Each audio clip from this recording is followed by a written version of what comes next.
A typical working pattern for most people means they are likely to have many different jobs during their working lifetime. It is also common to have various pension arrangements from the time in each job. So people can end up with multiple pension pots scattered around and without any form of joined-up strategy towards them. This is because the pensions have not been coordinated around a specific approach, but simply accumulated with jobs. This, or something similar, may represent your position, and if it does, you may wish to consider consolidating your pensions.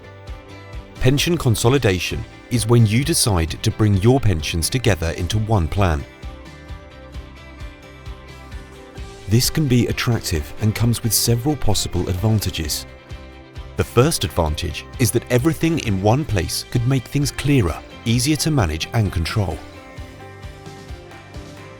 Secondly, you could save on costs or charges if you can transfer from higher cost schemes to a lower cost one. Thirdly, putting your plans together should offer you a greater number of investment options with a wider choice of investment types and funds. This could help you enhance the longer-term performance. It is always worth looking carefully at both charges and performance, as any improvement can have major impact. Take the example of a pension which has £10,000 as its current value, with charges attached to it of 2% per year. In the future, it produces an investment return of 4% per year. In 30 years' time, that pension will have grown to £18,114.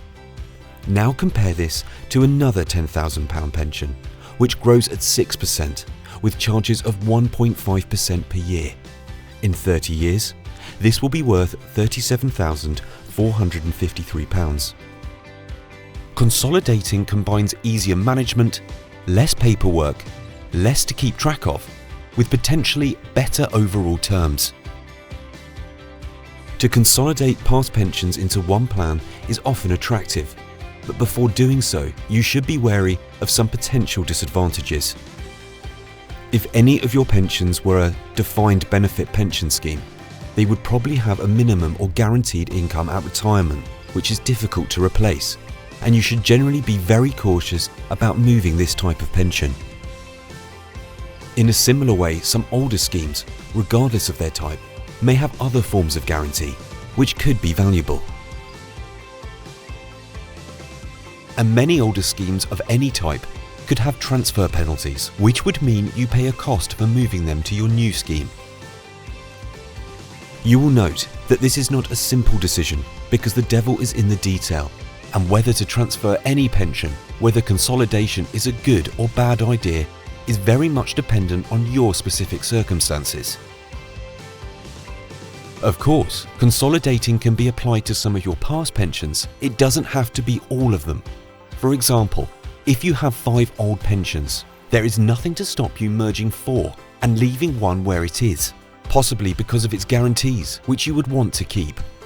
There are many times when consolidating makes perfect sense, but it is not always the case, and you should carefully check the terms on your past pensions and use an expert to help and advise you.